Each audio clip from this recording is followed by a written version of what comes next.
নমস্কার বন্ধুরা, welcome back to my channel Labani's cook and ব্লগে সকলকে স্বাগত জানিয়ে আজকে আরও একটা নতুন ভিডিওর সঙ্গে। তো চলো আজকে তোমাদের সাথে শেয়ার করব আমার মর্নিংয়ে ব্যস্ততম রান্নার রুটিন। তো প্রত্যেক দিন সকালবেলাতে এরকম তাড়াহুড়ো করে সকালের ব্রেকফাস্ট লাঞ্চ তাড়াতাড়ি করে বানিয়ে নিই, তারপরে থাকে বাকি ঘরের কাজকর্ম। তো চলো তোমরা দেখতে থাকো ভিডিওটা, আশা করি তোমাদের ভালো লাগবে।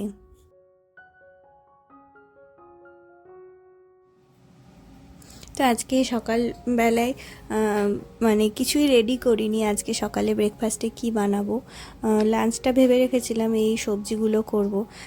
তো তারপরে হঠাৎ করে মাথায় রান্নাঘরে দেখলাম বেশ খানিকটা ডালিয়া ছিল।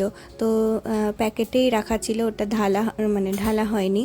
তো ভাবলাম যে এটাকে রান্না করে ফেলি, আর একদিন হয়তো হবে। তো ওই আজকে ডালিয়ার খিচুড়ি বানাচ্ছি। তো ডালিয়ার খিচুড়ির জন্য প্রথমে আমি ডালটা আর ডালিয়াটা ভালো করে ভেজে ধুয়ে সেদ্ধ করতে বসিয়েছিলাম। ডালটা আগে দিয়েছিলাম, তারপরে ডালিয়াটা দিয়ে তারপরে সেদ্ধ করে নিয়েছি। আর সবজিগুলোকে তখন দেওয়া হয়নি, কারণ আমি কাটতেই পারিনি। তো পরে কেটে তারপরে সবজিগুলোকে আলাদা হালকা কড়াই একটু ভেজে নিলাম, তারপরে দিয়ে আর একটুখানি সেদ্ধ করে নেব 10-15 মিনিট মতো। তাহলেই তারপরে আমি ওই তরকার মতো ওটা দিই, ঘিয়ের মধ্যে 5 ফোড়ন, তেজপাতা এই সমস্ত দিয়ে। আর এদিকে ভাতটা আমার হয়ে গেছে। তারপরে এই যে সবজিটা দিয়ে রেখেছিলাম, দিয়ে তারপরে আর খানিকটা জল দিয়ে এটাকে সেদ্ধ করতে বসিয়ে দিলাম ডালিয়াটা। তো এইভাবে কন্টিনিউয়াস এই গ্যাস ও গ্যাস করে আমার চলতে থাকে এটা ওটা। যেহেতু তাড়াহুড়ো থাকে, তো তাও দুটো গ্যাসে আমার কম পড়ে যায়, মানে আর একটা হলে ভালো হতো। তো এইভাবে সকালবেলায় এত তাড়াহুড়ো থাকে। এই যে ব্রকলিটা ভাজতে দিয়েছিলাম, তার আগে আমি ব্রকলিটা হালকা একটু জলের মধ্যে ভাপ দিয়ে ফেলে দিই। তারপরে আর কি এগুলো একটু 5 ফোড়ন তেলের মধ্যে দিয়ে ভেজে হালকা উপর থেকে লাস্টে একটু ঘি ছড়িয়ে দিলে কিন্তু ব্রকলি ভাজাটা খেতে খুব ভালো লাগে। তো তোমরা কখনো বাড়িতে করলে দেখবে, ট্রাই করে। অল্প একটু গোলমরিচের গুঁড়ো আর ঘি লাস্টে ছড়িয়ে দিলে গরম গরম তো আরও বেশি ভালো লাগে। তো আমার তো গরম খাওয়া হয় না, ঠান্ডাই খাই আমি প্রত্যেক দিন। তো আজকের লাঞ্চের মেনুতে ভাত তো দেখতে পেলে করেছি, আর ব্রকলি ভাজা করেছি। তার সাথে আজকে ডাল খেতে আর ইচ্ছে করছে না, তো সেই কারণে কুমড়ো আর আলু দিয়ে একটা তো সবজি বানাবো। তার আগে আমি একটু মেথি মাটার মালাই বানাবো আজকে। তো রেসিপিটা আমি এইভাবেই করে থাকি, মেথি মাটার মালাইটা। তোমরা কে কীভাবে করো আমি জানি না, তো আশা করি এটা ভালোই লাগবে, তোমরা কখনো ট্রাই করে দেখবে। তো তার জন্য পেঁয়াজ, আদা, রসুন এগুলো গোটা করে আর টমেটো কুচি করে হালকা ভেজে 2-4টে কাজু দিয়ে মশলাটা হালকা একটু নরম হয়ে যায়, লবণ আর হলুদ দিলে একটু পেঁয়াজগুলো সফট হয়ে যাওয়ার পর তুলে বাটিতে ঠান্ডা করে রাখি। এটাকে গ্রাইন্ড করব, দিয়ে পেস্ট বানিয়ে নেব। আর এদিকে আলু আর ইয়েটা দিয়ে দিলাম, কুমড়োটা, সবজিটা অন্য পাশে বসিয়ে দিলাম। আর এপাশে গ্রাইন্ড করার পরে এই যে ডালিয়াটা আমার কমপ্লিট হয়ে গেছিলো। তারপরে আমি মেথি মাটার মালাইয়ের জন্য ওই যে পেস্টটা বানালাম, গ্রাইন্ড করলাম, সেটা হালকা তেল দিয়ে এই মশলাটা দিয়ে দিলাম। তারপরে জিরে গুঁড়ো, ধনে গুঁড়ো যা যা থাকে আর কি, লঙ্কা গুঁড়ো সমস্ত কিছু দিয়ে মশলাটা ভালো করে কষিয়ে নেব। তারপর বেশ খানিকটা মটর আর মেথি শাকটা কেটে রেখেছিলাম, আগের দিনে আমার কাটা ছিল। মেথি শাকের পরোটা বানিয়েছিলাম আগের দিন, তো শাকটা কিছুটা কেটেছিলাম আর কিছুটা আমার আর কি রাখা ছিল কাটা। তো ওই শাকটা দিয়ে ফেললাম। এবার মালাইয়ের জন্য তোমরা ফ্রেশ ক্রিম অ্যাড করতে পারো। আমি ফ্রেশ ক্রিম সবসময় তো বাড়িতে থাকে না, সবসময় প্রিপারেশন নিয়ে করা হয় না। তো আমি কালকে রাত্রে দুধের সরটা উঠিয়ে রেখেছিলাম, তো বেশ খানিকটা দুধের সর হালকা একটু জল দিয়ে এটাকে মিক্সিতে পেস্ট করে নিয়েছিলাম। এই দুধের সরটাই লাস্টে একটু সেদ্ধ হয়ে যাক, তারপরে লাস্টে নামানোর আগে এটা ফ্রেশ ক্রিমের মতন অ্যাড করব। আর এদিকে আমার হাজব্যান্ডের যেহেতু লাঞ্চ বক্সটা রেডি করতে হবে, তাই টিফিন বক্সগুলোতে এক এক করে ভরে নিচ্ছি। প্রথমে ভাত দিয়ে দিলাম, তারপরে আরও একটা বাটিতে ব্রকলি ভাজা দিয়ে দিলাম, আর এক পাশে একটুখানি সবজি দিয়ে দেব কুমড়োর। আর অন্য একটা বাটি রয়েছে যার মধ্যে দেব মেথি মাটার মালাইটা। তো এরকমই অল্প স্বল্প কিছুই আমার প্রতিদিনের আর কি রান্নাবান্না হয়। তো খুব একটা বেশি কিছু হলে টিফিন বক্সগুলোতে দেওয়ার জায়গাও থাকে না, যেহেতু দেখতে পাচ্ছ তিনটেই কিন্তু এই টিফিন বক্সটা খুবই ভালো, আমরা 4-5 বছর ধরে ব্যবহার করছি, কিন্তু এখনও পর্যন্ত মানে খাওয়ার আগে দুর্ধর্ষ টাইপের গরম থাকে। তো একটা এই রাবারগুলো রয়েছে যেগুলো হারিয়ে গেছে, ওটা ভাতের সাথে দিই, আর বাকি গুলোতে ওই ঝোল বা ডাল যে সবজি থাকে সেগুলোতে দিই। এই যে মথি মাটার মালাইটা আমার হয়ে গেছে। এবারে যে ক্রিমটা রেডি করলাম মানে শর্টটাকে পেস্ট করে সেই ক্রিমটা এখন ছড়িয়ে দিলাম। এবার এটাকে হালকা একটু গরম মশলা দিয়ে নামিয়ে ফেলবো, আর কিছু দেব না। একটুখানি আমি যেহেতু রান্নাতে চিনি ব্যবহার করি বা মিষ্টি ব্যবহার করি, তো সেই কারণে অল্প একটু চিনি দিয়েছিলাম।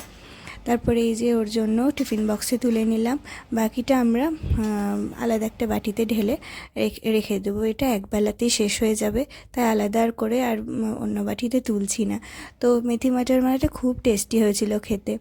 তারপরে এই যে এদিকে আমার লাঞ্চ বক্সটাও রেডি করা হয়ে গেছে, ওকে ছেড়ে দিই, তারপরে বাকি ঘরের কাজকর্ম এবং রান্নাঘর পরিষ্কার করে নেব।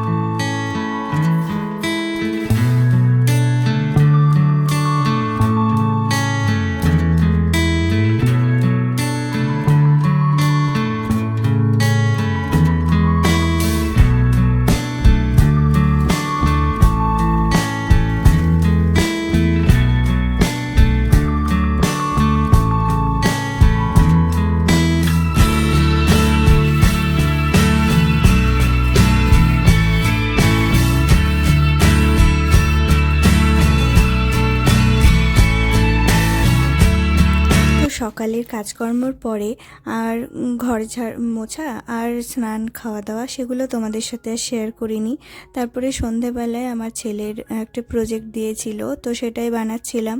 তো বাচ্চারা তো সেভাবে বানাতে পারে না, মাদেরকেই বানাতে হয়।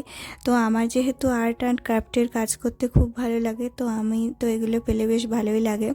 তোমাদের সাথে আজকে শেয়ার করলাম, তার একটাই কারণ, সেটা হলো বাচ্চাদের সাথে মাঝে মধ্যে না এরকম সময় কাটানোটা খুব ভালো, আমি মনে করি সেটা।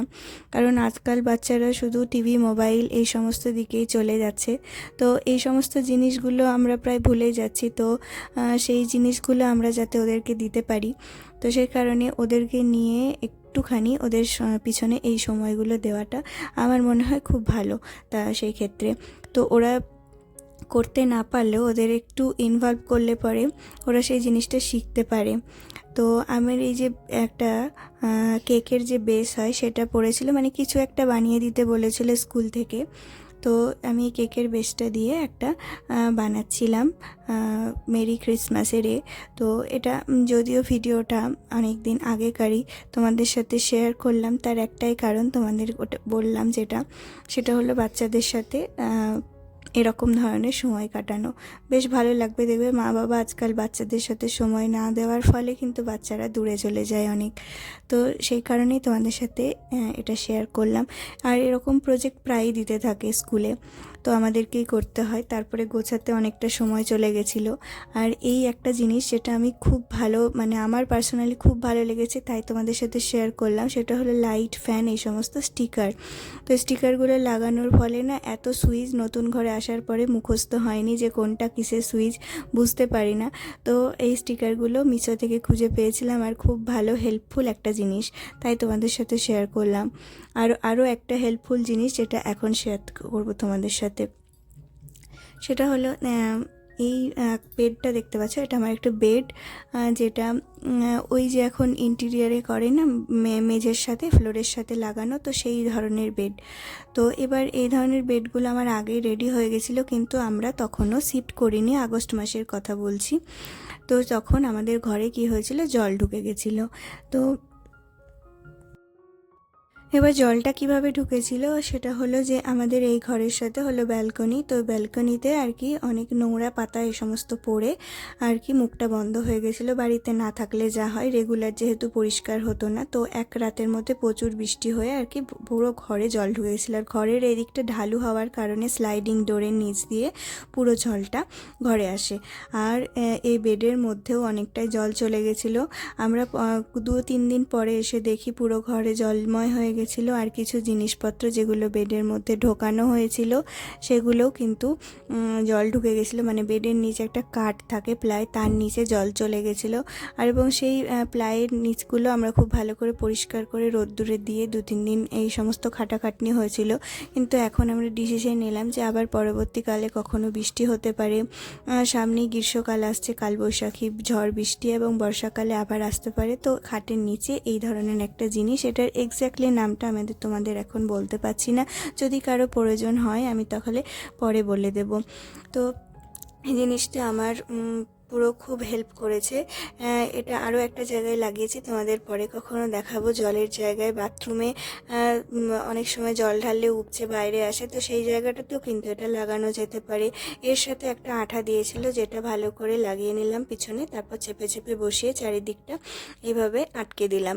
তারপরে একটা সিলিকন আঠা, যেটা ওয়াটারপ্রুফ আঠা, যেটার ভেতর দিয়ে জল যেতে পারে না।